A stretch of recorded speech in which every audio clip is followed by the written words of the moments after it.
চৰাইদেউৰ হাপেখাটিত 1 কিলোমিটাৰ পথত চিলনীকৰণ আৰু বৃক্ষৰোপণ কাৰ্যসূচী হাতত লৈ সমাজকৰ্মী লাচিত গগৈয়ে চৰাইদেউ জিলাৰ হাপেখাটি অঞ্চলৰ 2 নং কঠিয়াখুন্দা চিৰাখোৱা আলিৰ 1 কিলোমিটাৰ দৈৰ্ঘ্যৰ পথত চিলনীকৰণ কৰাৰ লগতে পথৰ দুয়োকাষে বৃক্ষৰোপণ কৰে সমাজকৰ্মী লাচিত গগৈয়ে।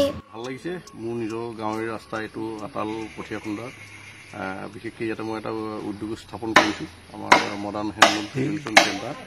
ইয়াতে বহুতো যুৱক প্ৰশিক্ষণো দি আছোঁ। বিশেষকৈ এই ৰাস্তাটো যোৱাবাৰ জন্মদিনতো মই নিৰ্মাণ কৰিছিলোঁ।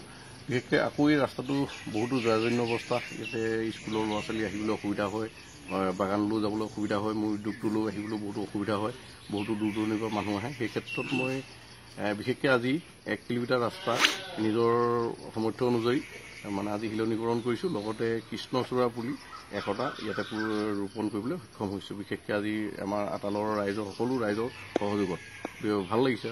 আজি এনেকুৱা এটা ৰাস্তা বিশেষ আমাৰ চৰকাৰলৈ বিশেষ এটা আৰু ইয়াৰ পৰা এটা অনুৰোধ থাকিব। এই ৰাস্তাটো বহুতো ঘাট প্ৰতিঘাত হৈ গৈছে, কিন্তু সকলো ওচৰ চুবুৰীয়া ৰাস্তা বনি গৈছে, কিন্তু এইটো বনা নাই।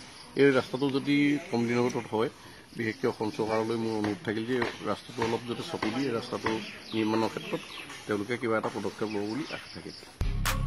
যোৱা দেওবাৰে MS মডাৰ্ণ হেণ্ডলুম কমন ফেচিলেশ্যন চেণ্টাৰৰ উদ্যোগত তথা স্থানীয় ৰাইজৰ সহযোগত চিলনীকৰণ আৰু বৃক্ষৰোপণ কাৰ্যসূচী ৰূপায়ণ কৰি পথটো মেৰামতি কৰাৰ লগতে প্ৰাকৃতিক সৌন্দৰ্য বৰ্ধনৰ বাবে গছপুলি ৰোপণ কৰে। শিৱসাগৰৰ পৰা ফাৰহান লাস্কাৰৰ ৰিপৰ্ট, PI নিউজ।